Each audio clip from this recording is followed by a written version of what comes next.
bienvenue dans cette nouvelle interview Démystifions la spiritualité. Aujourd'hui, je reçois Daphné de Serenity Yoga pour nous parler de la spiritualité, de ce que ça représente pour elle, comment justement ça se passe pour elle au quotidien. Et pour ceux qui éventuellement ne me connaissent pas, je suis Sophie, fondatrice de Voyage Transpersonnel, pour vous accompagner à vous sentir mieux dans votre vie, notamment avec l'hypnose transpersonnelle, plus épanouie, avoir plus confiance en vous. Je vois que Daphné est là. Alors, pour ceux qui nous écoutent en live, si vous avez des questions, vous pouvez nous les mettre en commentaire et on y répond directement. Et si vous regardez en replay, vous pouvez aussi les mettre en commentaire et on y répondra simplement par écrit. Alors, comme à chaque fois depuis un petit moment, il faut juste un peu de patience que le live se lance avec Daphné. Voilà, donc ça va prendre un moment, pas de panique, c'est comme à chaque fois depuis un petit moment. Espérons qu'un jour ça ira plus vite comme c'était le cas avant.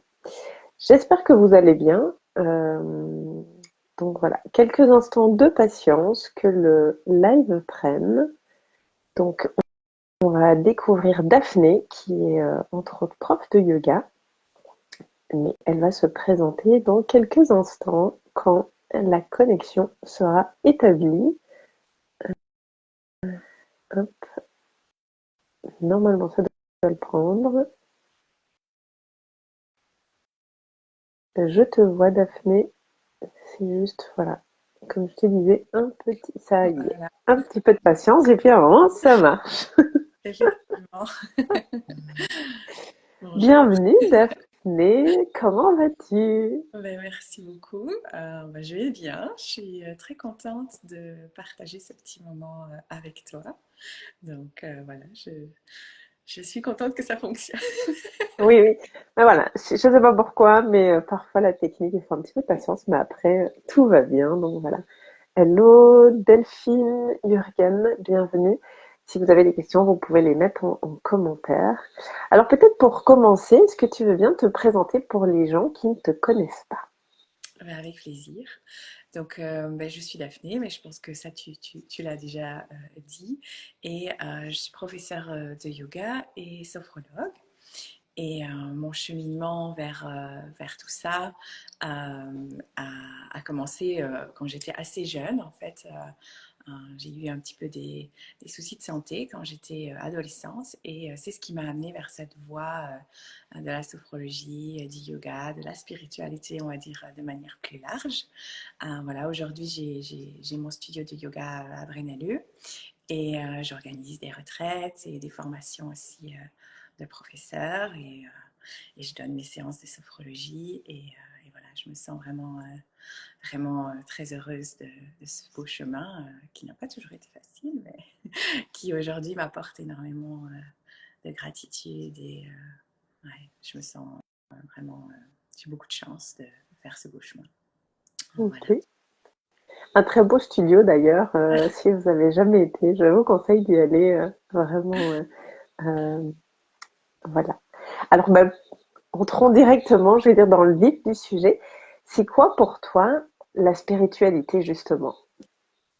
Alors, pour moi, elle peut avoir beaucoup de formes, la spiritualité, mais je dirais que le pas, enfin l'essentiel pour moi qui définirait la spiritualité, c'est de se sentir connecté à plus grand que soi. C'est d'avoir cette sensation de faire partie, oui, d'un tout et d'être en harmonie. Et je pense que la spiritualité est progressive dans le temps. C'est un chemin qui est en constante évolution pour chaque personne. Euh, Parce que, voilà, je dirais bien qu'au départ, la spiritualité a commencé pour moi à travers le corps, à travers le fait de juste reprendre contact avec mon corps et de sentir mon corps. Et ensuite, le fait de revenir à ça m'a permis de prendre conscience qu'en fait, oui, j'évoluais dans un environnement plus vaste et surtout qu'on en fait partie intimement et qu'on interagit en permanence avec ce qui nous entoure.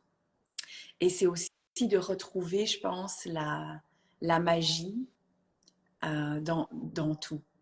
C'est retrouver l'étincelle, retrouver j'ai envie de dire le divin, mais après c'est un mot qui fait un peu peur Ouais. peut-être.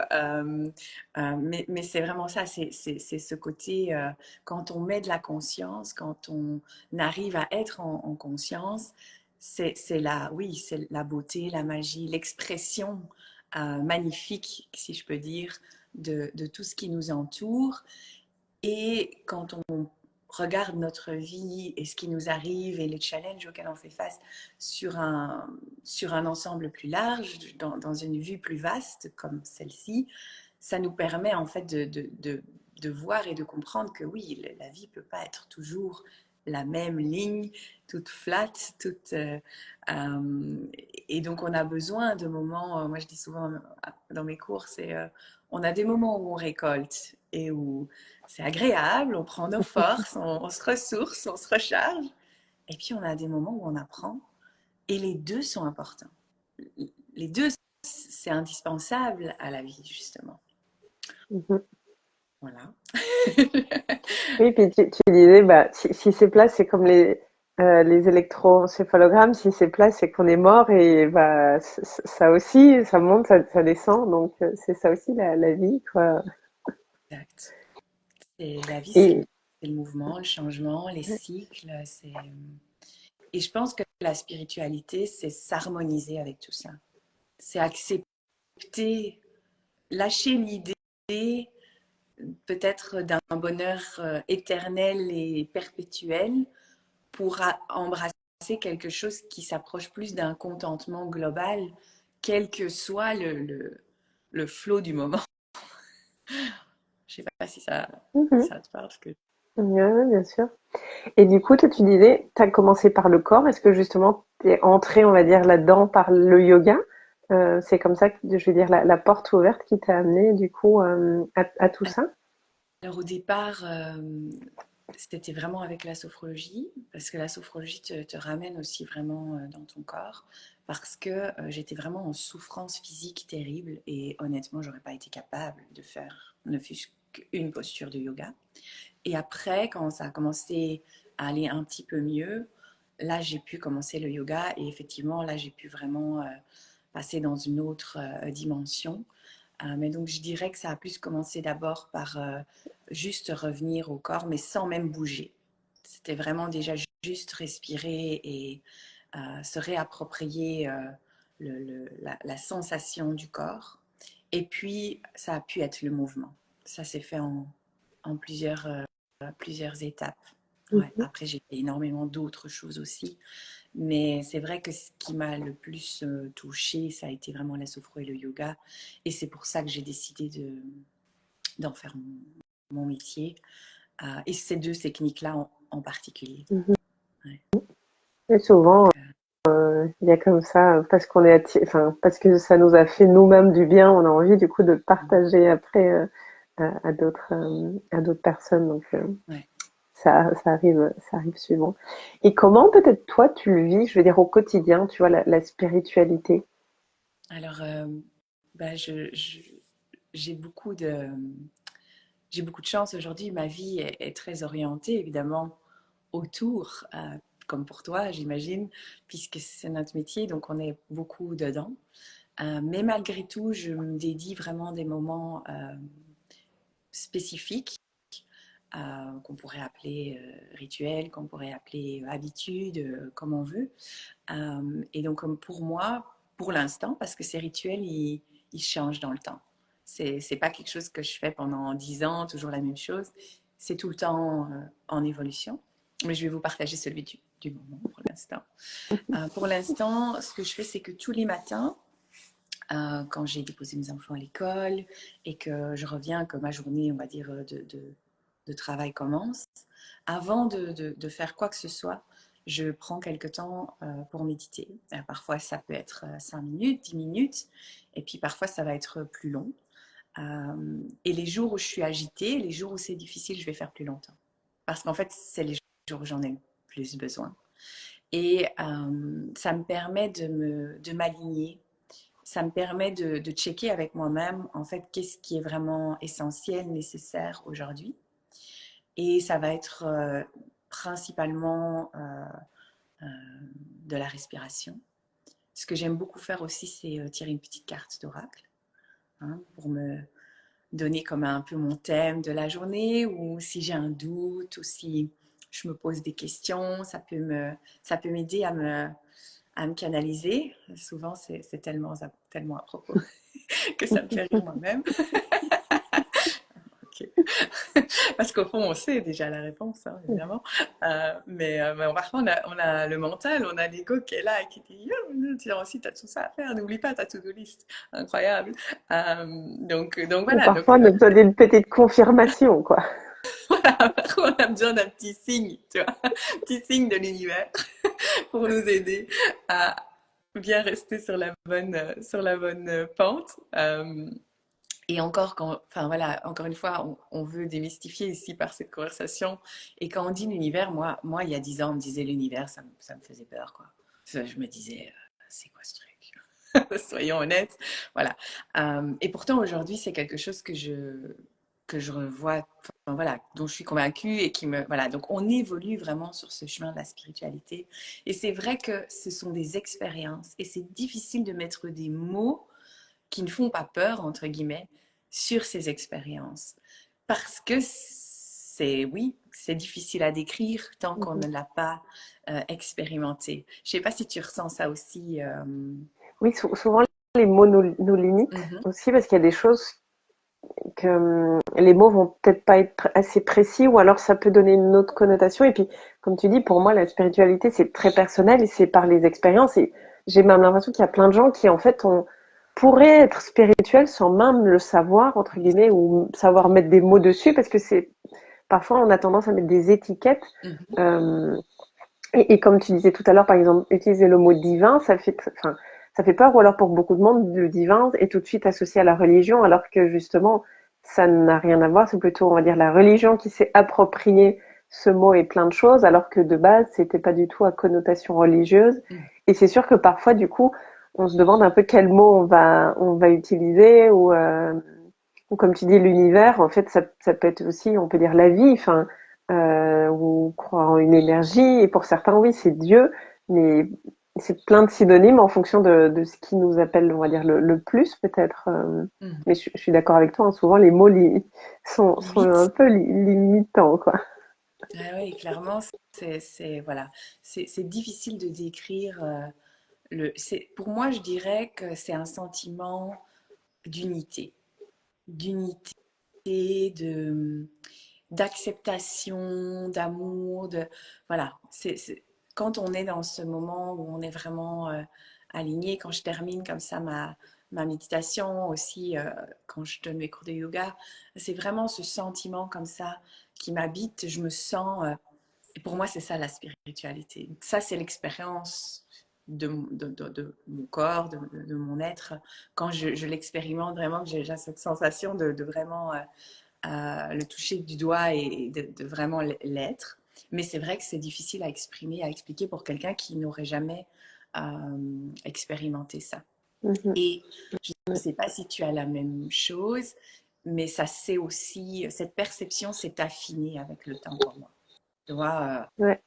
quand j'ai commencé la sophro, je n'étais pas du tout aussi intuitive, réceptive, je ressentais pas les choses aussi fort et, et, et voilà, aujourd'hui, j'ai aussi cette impression que tout autour de nous est énergie et en réalité, les messages peuvent nous venir de toute forme et en permanence.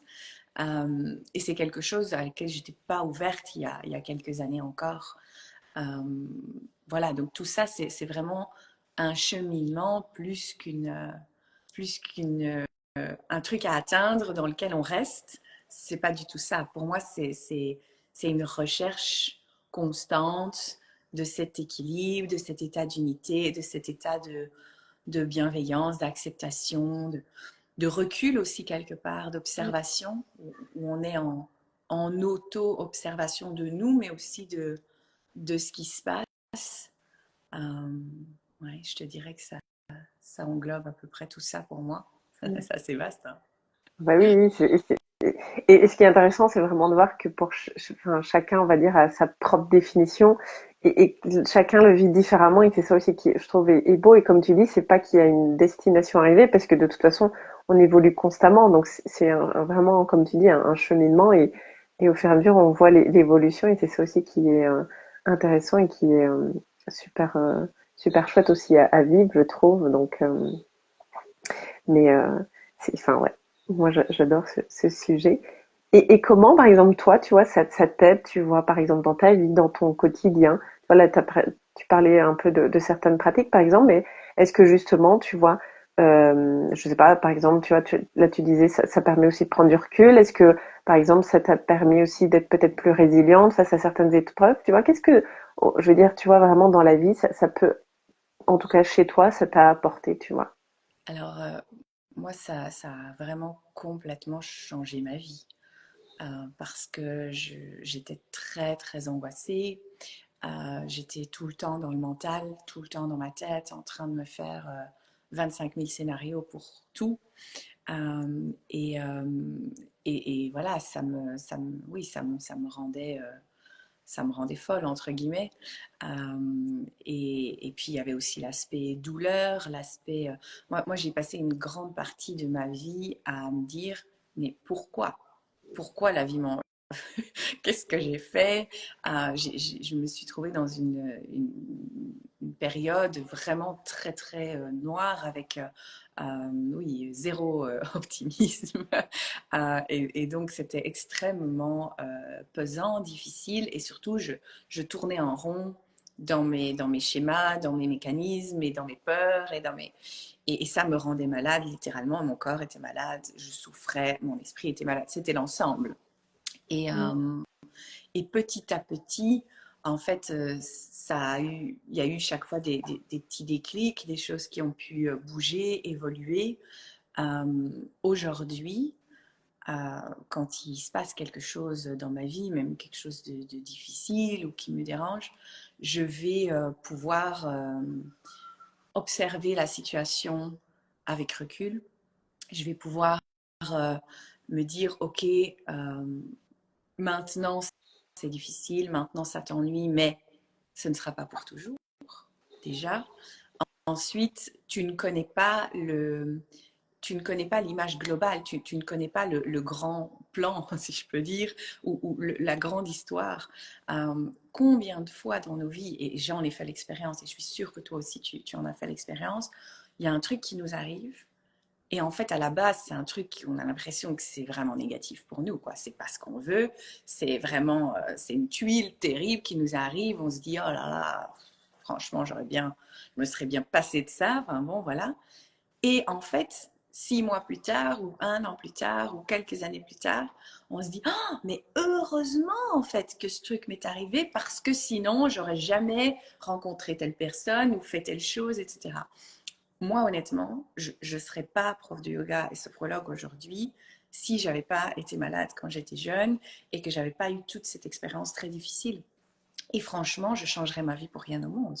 Je pense que euh, quelque part, tout ce qui nous arrive euh, a un sens alors c'est à nous de donner aussi ce sens, c'est à nous de dire oui d'une certaine manière. On a une capacité de choix, j'ai envie de dire, à répondre à ce que la vie, à ce que l'univers, à ce que voilà nous envoie, à ce chemin, si je peux dire. On peut toujours lui dire oui ou lui dire non, mais il y a quand même ce chemin qui se dessine pour nous. Et j'ai quand même bien la sensation que quand on dit non, quelques temps plus tard, la proposition nous revient. Ah, bon, juste comme ça, au cas où Ouais. tu voudrais pas prendre l'opportunité un peu plus tard. Donc voilà, je vois que tu ris, donc je pense que ça te parle ce que je dis. Et j'allais dire, tu vois, c'est comme si parfois, alors le mot leçon, pas, je vais l'utiliser, mais pas en mode Mhm, punition. C'est comme si la leçon n'est pas comprise. Et c'est pour ça, moi, je remarque qu'il y a plein de gens qui vont faire un burn-out, mais ils guérissent plus ou moins, et puis ils retournent exactement dans le même schéma, le même travail, la même vie. Ils en font un deuxième. Ils ont toujours pas compris, ils en font un troisième. Et puis ils se demandent pourquoi. mhm. Bah, c'est parce que pour moi, justement, le burn-out, c'est un signe qu'il y a des trucs qui vont pas, et tant que tu n'as pas changé ce qui va pas, ça va revenir. Enfin, et tu disais, bah, moi, c'est ça qui a fait. Si j'avais pas traversé le burn-out, je serais encore dans le métro boulot dodo de la construction, pas vraiment épanouie. Et si j'avais pas changé, ben, je pense que je serais moi aussi candidate à un deuxième burn-out, un troisième burn-out. Donc, clairement, quoi. C'est- oui, je pense vraiment. Et donc, oui, c'est sûr que ça aide de voir et en fait d'avoir confiance. Le, le- cette spiritualité, quelque part, elle m'a appris à avoir confiance. Confiance que globalement, ça a un sens et que ça fera sens à un moment, même si je ne le vois pas maintenant. Et je pense que déjà, quant à ça, c'est énorme. Le poids, en fait, du doute, le poids de la peur, le poids de se libère. Et déjà, rien que par ça, tu te sens beaucoup plus serein, beaucoup plus... Voilà, le fait d'avoir confiance que tu vas retrouver ton équilibre, que tu... voilà, que quoi qu'il arrive, eh ben, ça a un sens le sens s'en dévoilera à toi quand c'est le bon moment. Et ça m'aide beaucoup. Euh, voilà, dans le quotidien, ça m'aide aussi de me dire, n'anticipe pas les problèmes. Voilà, si un problème arrive à un moment réellement, parce que souvent, on passe tellement de temps à anticiper des problèmes potentiels dans notre tête. Et si ça se passait pas bien mon rendez-vous? Et si je ratais mon examen? Et si, et si, et si, et si? Et en fait, quand ça arrivera, tu le géreras. Et ça aussi, Et, et, ça... Oui, et en vas-y. plus, avec ce que tu dis, avec, ben, du coup, si on est tout le temps en train de se stresser et d'imaginer le pire, c'est aussi ça qu'on attire, vu notre vibration. Et donc, après, on se dit, ben oui, mais alors que si justement on se disait, et si ça se passe bien, et si, et comme tu dis, ben, on a toujours la capacité entrée en nous de savoir gérer si jamais il y avait quand même un petit pépin. Voilà. Donc oui, donc ça c'est déjà, je te dirais, de gros aspects.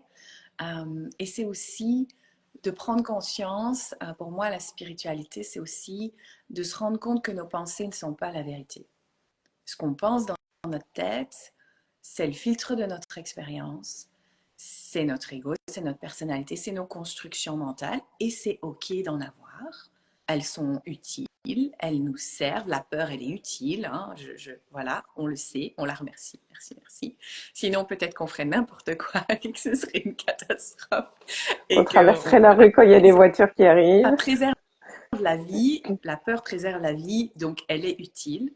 Et je le répète très souvent. Euh, mais ce qu'on se raconte dans notre tête, ce n'est jamais que notre interprétation de ce qui se passe. Et ça aussi, c'est quelque chose qui m'aide énormément. Quand une situation se présente dans la vie, et particulièrement quand c'est en interaction avec des personnes, eh bien, je suis tout à fait capable aujourd'hui de me dire, OK, ce que cette personne me dit là, c'est sa réalité, c'est sa projection, c'est ce qui se passe pour elle. Moi, ben, j'ai ma version, c'est ce qui se passe pour moi. Et je peux avoir de la compassion pour cette personne et je peux accepter qu'on n'a pas la même réalité. Et ça change énormément aussi. Parce que ça désamplifie le côté conflit émotionnel, le côté euh, voilà, où on ne se comprend pas. Et en fait, c'est simplement de se dire, ben oui, on n'a pas la même vie, on n'a pas la même, on n'est pas né dans la même famille, on n'a pas eu les mêmes expériences. Et donc, oui, on n'a pas la même réalité, la même perception d'une même situation, d'un même objet, d'un même moment. On va le voir différemment et c'est juste. C'est pas que c'est moi qui ai raison, c'est pas que c'est lui qui a tort. On a tous les deux raison par rapport à notre propre réalité. Et je pense que ça, c'est énorme aussi Mhm. de, de Oui, pouvoir. du coup, comme tu dis, ça évite de vouloir convaincre à tout prix ou de vouloir absolument avoir raison. C'est plus, ça devient plus des partages, alors que parfois ça peut vite tourner on va dire, en petit conflit quand on veut absolument avoir raison ou dire que notre façon de voir ou de vivre ou quoi est la meilleure, alors que comme tu dis, bah non, chacun vit de sa manière avec ses propres expériences et tout est ok quoi. C'est ça. Et je pense que ça, c'est vraiment la résilience dans le beau, dans vraiment le terme, quand moi j'utilise le mot résilience, c'est ça que je veux dire.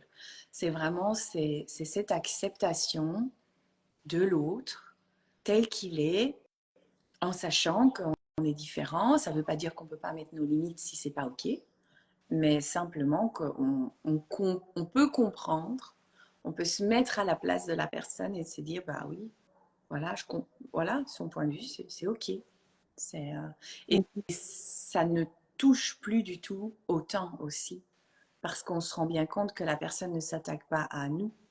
C'est, voilà, comme tu dis, c'est pas une lutte de pouvoir, c'est plutôt un échange. Et puis, ben, chacun apprend de cet échange. Parce que si cette personne, quelque part, est arrivée jusqu'à nous, et si ce conflit, si c'est un conflit, hein, je parle de conflit, est arrivé jusqu'à nous, c'est qu'on a quelque chose à en apprendre. Et là encore, voir la vie comme un jeu avec des choses à apprendre, avec une évolution, avec la confiance que c'est juste, ben en fait, ça change tout. Ça change tout ta perception, ça change tout comment toi tu vis la chose. La situation ne change pas forcément, mais toi, tu vis ça autrement. Et on sait que notre état d'esprit, c'est tout. Je peux faire à manger tous les jours en me disant ah, j'aime pas faire à manger et ça me plombe et je sais pas quoi faire et j'en ai marre et ben, ça va pas être agréable pour moi. Ça va pas être agréable pour moi. Et pourtant, il y a des tas de gens qui adorent cuisiner. Donc si moi je me dis en fait j'ai envie de faire un bon plat ce soir, oh, ça va être agréable de le manger et de je vais une fois tester avec ça hein, et de mettre de la créativité dans ce que je vais manger, enfin, dans ce que je vais préparer. Et puis je me dis je pense à mes enfants et à mon mari tu vois qui va manger après et en fait c'est super. Tout de suite ça me donne pas du tout le même mood. Exactement, c'est clair. Alors que il faut juste avoir la conscience de. Et parfois, c'est difficile d'avoir le réflexe, même moi, hein, je ne suis pas tout le temps, voilà, j'aimerais bien. Mais c'est un travail, comme on disait, c'est un chemin. Mais vraiment, c'est ce shift de comment on vit, de notre intention, de comment on vit les choses, est décisive, je pense, et est déjà de la spiritualité. C'est même le Oui, cœur de... c'est comment on veut se faire vivre voilà, une situation. Là, tu prenais l'exemple, par exemple, j'adore qu'il fasse propre, mais j'aime pas nettoyer. Euh, mais je pourrais, comme tu dis, tu vois, râler tout. Maintenant, ce que je fais, c'est, OK, comment je peux rendre ce moment le plus agréable possible? Ben, je vais écouter un podcast, je vais écouter en nettoyant pour rendre ça, voilà, plus agréable. Et c'est vrai que moi, j'ai parfois l'impression de perdre, je vais dire, mon temps en nettoyant comme je n'aime pas. Mais du coup, c'est OK pour pas avoir cette sensation. Comme j'écoute quelque chose tout en nettoyant, j'ai plus cette sensation que je perds mon temps. Alors que, je veux dire, comme tu dis, l'activité est la même. Donc, c'est vraiment de se dire, est-ce que je le fais en râlant et du coup tout est plombé, ou est-ce que j'y ajoute, voilà. Parfois, il faut pas grand-chose hein, pour que Non. ça soit tout de suite beaucoup plus agréable, quoi. Mais j'aime pas tellement il faut, mais Ouais. c'est cette prise de conscience, ce déclic est une clé qui est un réflexe qui demande du travail. Au début, je le vois chez les personnes que j'accompagne et je pense que tu le vois peut-être aussi. Ouais. Voilà, c'est deux, au moment où le mood commence à tourner, tu dis, oh, où est-ce que tu vas? Toi, tu te trouves ici. OK. Quel est l'état d'être dans lequel tu as envie d'être? Et c'est vrai que ça demande un entraînement. Mhm. Oui, parce que tu as aussi la partie inconsciente qui a tendance à revenir, le mental. Comme tu dis, il faut un moment, un petit point de basculement, mais voilà, c'est au début être un peu, on va dire, enfin, vigilant, mais sans se stresser non plus. Hein. Le but, c'est pas que ça devienne une plaie et que ça soit insupportable, mais d'être quand même un peu, voilà, vigilant, attentif à ses pensées, ce genre de choses, pour justement pas toujours retomber dans les mêmes schémas, les mêmes travers qui sont là, qui sont bien souvent inconscients, engrammés depuis Et le l'enfance. Donc, mental, il prend toujours le chemin qu'il a le plus l'habitude. Hein. ouais. C'est vrai que c'est aussi une image que j'utilise souvent quand je fais de la méditation, de la sophro ou des cours de yoga. C'est les pensées négatives et le cheminement habituel, c'est l'autoroute. Et là, vous êtes en train d'essayer de créer un nouveau chemin. Vous êtes à travers la jungle et à la machette, vous êtes en train d'essayer de monter une montagne comme ça. C'est hyper raide. Vos jambes, elles en peuvent plus. Il y a la jungle dans tous les sens. Mais rassurez-vous, à force de passer, déjà la première fois, après les lianes sont coupées. Déjà. Après ça, ça devient, le chemin se trace de plus en plus. Et à un moment donné, le but, c'est que l'autoroute, ça devienne le côté qu'on veut. Moi, ce qui m'aide, je ne sais pas quels sont tes outils à toi, mais moi, ce qui m'aide beaucoup, c'est vraiment la respiration.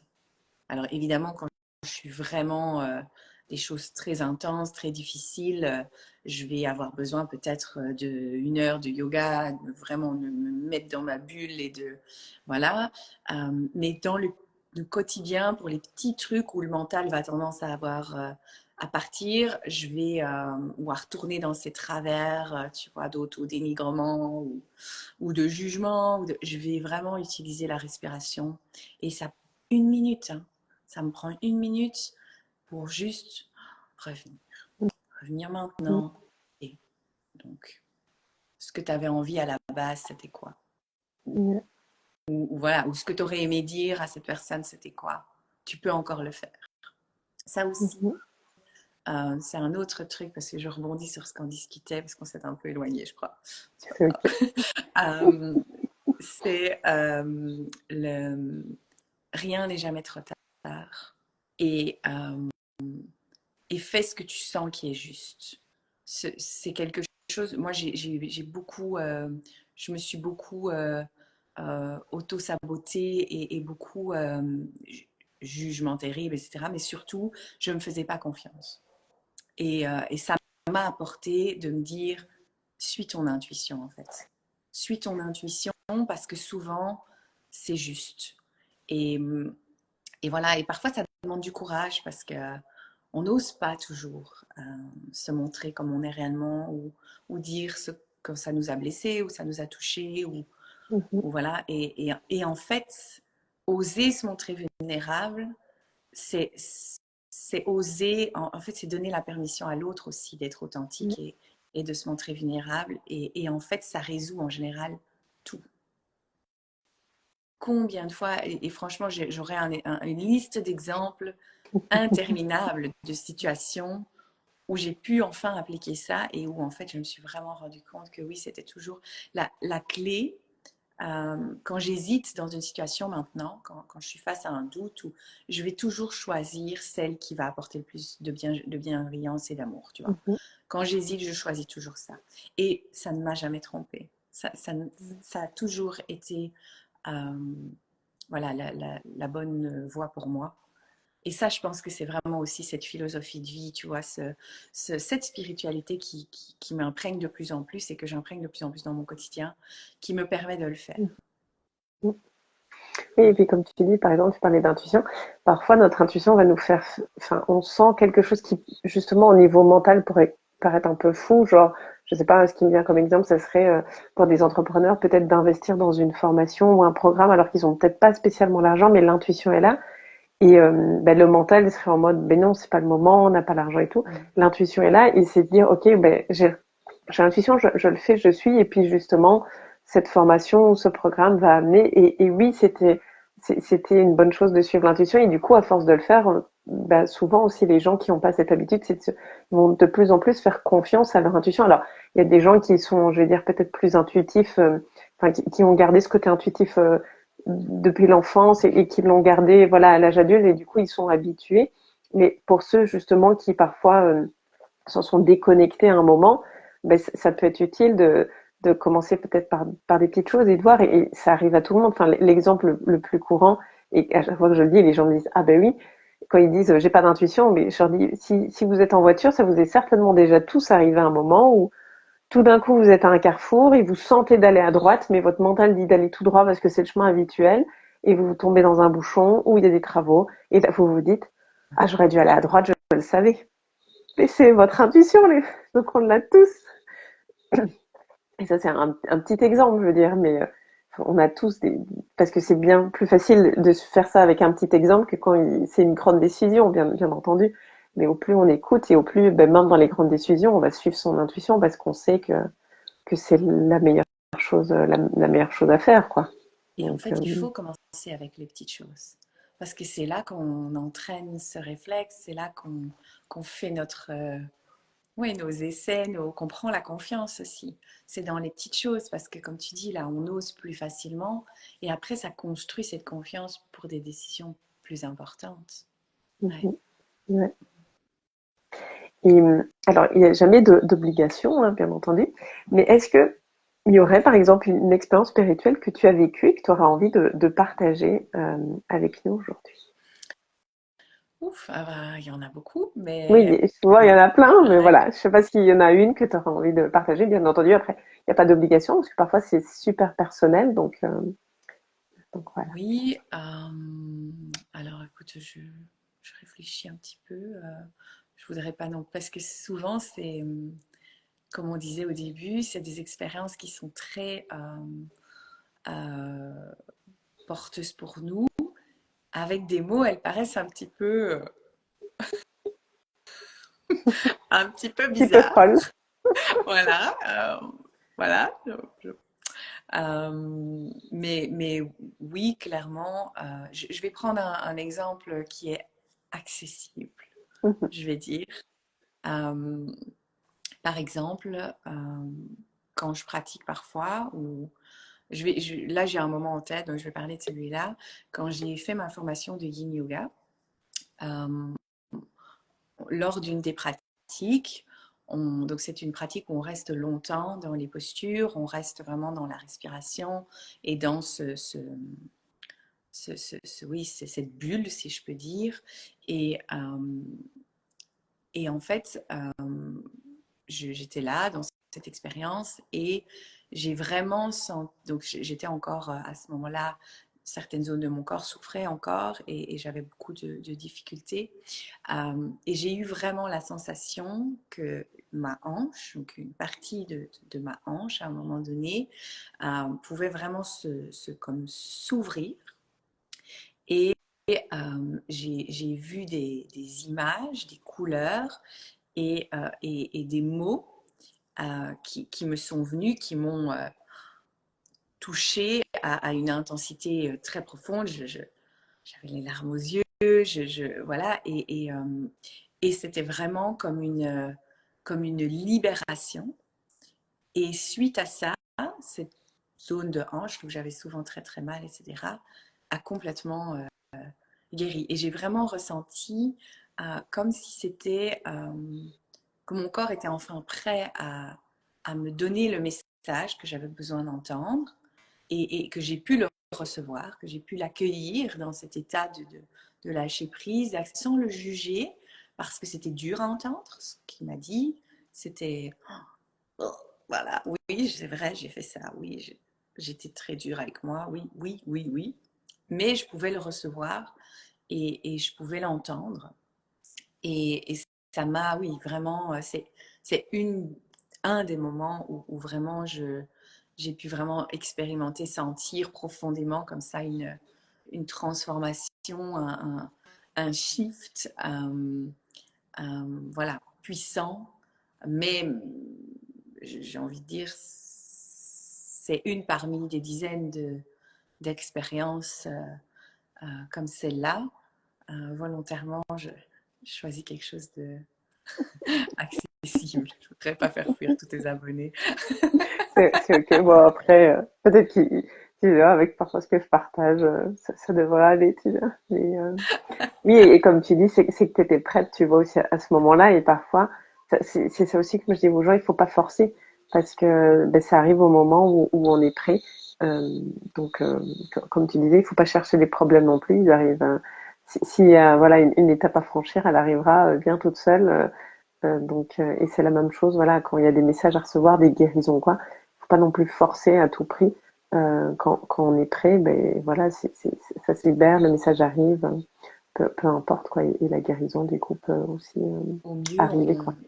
en fait, nous, on peut juste créer l'atmosphère favorable, hein. Je Ouais. pense que c'est ça notre job à nous, c'est de créer dans notre corps, dans notre tête, dans notre vie, l'espace pour. que ça puisse arriver au moment où c'est opportun et où c'est approprié. Mais c'est vrai qu'on a tendance à être dans cette course, dans cette recherche de la spiritualité, dans cette recherche de quelque chose. Et je le vois souvent, les personnes qui viennent nous consulter, que ce soit en sophro, mais qui viennent même en yoga, à la base, ils viennent parce qu'ils cherchent quelque chose. Et on était pareil, objectivement. Mais c'est vrai qu'aujourd'hui, je vois ça différemment. Comme toi, je fais le chemin et j'ai pas spécialement d'attente. Quand je me mets sur mon tapis, j'ai pas d'attente. Et puis parfois, c'est pas qu'il n'y a rien qui se passe, mais en tout cas rien de spécial. Et c'est OK, en fait. Mhm. C'est voilà, de pouvoir accepter aussi que on va pas avoir des transformations comme ça à chaque jour. Et puis ce serait trop, de toute façon, à gérer, j'ai envie de dire. Euh, mais que c'est quelque chose qui suit son cours naturellement. Mais ça fait partie Et, de et, cette confiance aussi. ouais. Et c'est important ce que tu dis parce que moi je remarque aussi, plus les gens ont des attentes, plus en fait c'est comme si du coup il y avait le mental qui intervenait et c'est souvent là où il y a le moins de résultats. Tandis que quand on arrive pour peu importe la pratique qu'on va faire en se disant je viens vraiment avec une ouverture et oui j'espère sincèrement qu'il va y avoir quelque chose et en même temps j'ai aucune attente et du coup je suis prêt à ce qu'il se passe rien. Ben c'est là comme on est en total lâcher prise, ben c'est là qu'il y a les plus belles souvent les plus belles transformations, les plus belles séances, peu importe. Parce que justement le mental est aussi en mode bah ok en fait peut-être qu'il y aura rien et c'est ok. Tandis que s'il est vraiment si on vient vraiment en mode je veux absolument un résultat, en fait on est tout le temps dans le contrôle et du coup ben, ça bloque bien souvent le processus, peu importe encore une fois l'outil ou la thérapie ou autre quoi. Tout à Mm, fait. mm, Et je pense aussi que on, on a plusieurs, enfin, pour moi, on est plein de choses. Et en fait, ce qui parfois se désaligne se résout pas forcément au niveau où ça s'est désaligné. Et je pense, mais toi, tu travailles aussi beaucoup avec les énergies et je pense que voilà, on peut on a un problème dans le corps, mais peut-être parfois que c'est lié à nos pensées, à notre mental, à nos constructions, nos schémas. Parfois, c'est au niveau énergétique. Et en fait, on a besoin quelque part de travailler sur tous ces niveaux-là aussi pour créer un moment de nouveau cette harmonie. mhm, C'est parfois on attend des solutions où on cherche une solution dans une voie avec beaucoup d'attentes. Mais je pense qu'en fait, c'est bien d'aller voir sur différents plans, sur travailler sur les différents plans de notre être, et qu'à un moment donné, c'est ça qui va faire que ça se remet, mm. si je peux dire. Oui, et en plus il y a nous et puis il y a tout ce qui est familial, transgénérationnel qui intervient et qu'on y croit ou pas, il y a aussi les autres vies. Enfin, il peut avoir tellement, on va dire, tellement de choses hein, qui font. Il y a pas, bien sûr, il y a nos pensées, nos émotions, mais il y a tout l'environnement aussi autour et tout. Donc, c'est sûr que parfois, on peut bien chercher longtemps. Moi, j'ai parfois des gens qui viennent, ils ont fait 20 ans de psy, mais ils se sentent pas spécialement mieux parce qu'ils ont finalement travaillé que la tête, mais ils n'ont pas été voir le reste. Et du coup, entre guillemets, le souci de base n'a pas du tout été résolu. Donc, ils tournent un peu en rond. Et c'est parfois, voilà, dommage. Alors, déjà très bien, je pense, d'aller voir un psy si on se sent pas bien. Mais parfois, c'est sûr que ça peut aider de faire d'autres, d'aller voir d'autres choses, peut-être des pratiques plus corporelles ou d'aller travailler au niveau de l'inconscient. Tout ça, ça aide à chaque fois, quoi. Oui, je pense que c'est vraiment un tout. En tout cas, quand on cherche la guérison, bon, on s'éloigne un peu de la spiritualité, mais pour moi, Ouais. spiritualité et guérison, tu l'auras compris, vont assez bien ensemble, parce que c'est dans mon chemin de guérison que Ouais. j'ai rencontré la spiritualité, et inversement. Mais ça arrive souvent. Voilà. Ça arrive souvent, hein, les gens qui se guérissent. Enfin, il y a combien d'histoires comme ça Mm. Pour moi, c'est et même des gens à qui on a dit en fait qu'ils allaient pas survivre ou pas guérir et c'est via des voies, on va dire, parallèles qui sont toujours vivants, se sentent beaucoup mieux. Euh, je sais pas, moi, parce que tu parles de ça, par exemple, là, dernièrement, je lisais un des livres de Marie-Lise Labonté, et c'est aussi le même parcours où ça te parle. Je te dirai après. Vas-y. Et du coup, bah voilà, enfin, tout son parcours. Mais du coup, elle aussi, c'est par la maladie qu'elle a été rencontrer tout ça. Alors que là aussi, elle explique hein, que les médecins lui disaient en fait que la médecine traditionnelle pouvait plus rien faire pour elle. Et c'est parce qu'elle s'est ouverte justement vers d'autres pratiques qu'elle a pu aller mieux, se guérir et après, du coup, enseigner tout ce qu'elle avait appris, quoi. Ouais, en fait, Marie-Lise Labonté, c'est une des autrices qui m'a vraiment aidée énormément parce que j'ai aussi cette maladie. Et aujourd'hui, j'ai plus rien, enfin presque plus rien en tout cas. Et voilà, pareil, quand j'étais gamine, on m'a dit très probablement je passerai la fin de ma vie en chaise roulante parce que des formations des mains, des pieds, des articulations, voilà, c'est une maladie dégénérative des articulations. Et en fait, oui, c'est une maladie où on souffre beaucoup, qui ne met pas vraiment la survie en danger, mais qui limite très très fort le confort et la vie, au sens de profiter de la vie. Euh, oui, et en fait, oui, ça, elle m'a énormément, énormément inspirée. J'ai tous ses livres d'ailleurs. Ouais. Et quand tu parlais tout à l'heure des expériences, maintenant que tu amènes ça, quand j'ai lu un de ces livres qui s'appelle le Déclic, euh, ça m'a vraiment, vraiment aidé et j'ai eu un espèce d'épisode comme ça vraiment où ce truc m'a vraiment fait prendre conscience en fait de schémas et m'a aidé à justement shifter, prendre conscience de que toutes ces pensées, que toutes ces ne sont pas forcément la réalité, que, voilà, et de changer mes schémas de pensée et de façon d'être. Et voilà, et donc oui, ça m'a beaucoup, beaucoup influencé dans ma vie personnelle, dans ma pratique aussi. C'est Et étonnant parce que j'allais, ouais, et j'allais dire, non seulement tu n'es pas en chaise roulante, et en plus tu es prof de yoga. Donc pour tous les gens qui nous écoutent, c'est vraiment voilà un bel espoir aussi peut-être pour les gens qui nous écoutent et qui en ce moment ont peut-être des difficultés, justement des problèmes de santé, qui ont peut-être plus d'espoir. Euh, ben, c'est possible. Enfin, tu es la preuve. Et bien sûr, il y en a plein. Hein.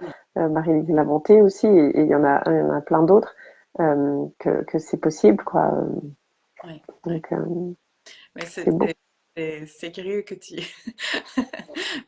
la vie, Et hein, en plus, trop divers. je ne savais pas, et tu vois, dans ton exemple, tu as parlé de la hanche, et elle, elle parle beaucoup aussi de sa hanche. Je me suis dit, belle synchronicité, quoi. Voilà, ouais. Voilà, tu vois, je parle parfois de cette expérience, voilà, voilà, mais c'est vrai que je ne veux pas non plus parler tout le temps de ça parce qu'à un moment, pour moi aussi, c'est important de se défaire de ces Ouais. histoires à un moment et de, voilà. Même si je sais que c'est vrai que ça peut souvent inspirer, aider des personnes à se sentir mieux. Euh, mais là que tu amènes ça, évidemment, c'est que, n'est-ce pas? Une petite intuition qui est passée comme ça, discrètement, tu vois. Alors, je ne sais pas si tu as envie d'ajouter quelque chose pour terminer ou pas. J'aurais Dis-moi. peut-être envie de dire que, en fait, c'est accessible à tout le monde. Qu'on on peut déjà. J'ai l'image là, tu sais, du pêcheur là, qui va pêcher et qui se met dans sa bulle et il fait de la spiritualité. Il est dedans. Je pense que vraiment c'est accessible à tout le monde. Et pour résumer tout ce qu'on a dit, que ça évolue dans le temps, que, que si ça nous attire et que notre intuition nous amène vers quelque chose, ben, c'est plutôt conseillé de la suivre. Ouais, parce que voilà, je pense que ce serait un bon petit mot de la fin. Je ne sais pas si toi tu as envie de quelque Ouais. chose. Moi, j'ai envie de te remercier pour ce bel échange, cette belle interview. C'est toujours chouette, voilà, d'avoir des points de vue différents, tout le monde qui amène un peu sa petite pierre à l'édifice. Et justement, tu vois, les exemples, tout ça, pour montrer. Oui, parfois, les gens vont donner des exemples, on va dire, un peu plus perchés et aussi plus terre à terre. Et c'est ça qui est bien aussi d'avoir, on va dire, toute cette palette. Euh, Parce que c'est ça aussi, hein, c'est toute la palette comme les couleurs, quoi. Il y a plein de nuances et c'est ça aussi qui est beau. Donc, merci beaucoup, Daphné, Mais je te pour, remercie aussi de m'avoir pour ce bel proposé. échange. Bon, Avec chouette. grand plaisir. Merci beaucoup. Et du coup, la semaine prochaine, il n'y aura pas d'interview parce que je serai en Italie. Donc, Profite. ça sera pour la fois d'après. Voilà. On va aller prendre un peu le soleil, même si ici, ça va depuis hier. Mais merci beaucoup, Daphné. Je te souhaite une belle journée ainsi qu'à tous ceux qui nous écoutent, qui sont là en live et tous ceux qui nous regarderont en replay. À Merci. très À bientôt. bientôt. Belle journée. Au revoir.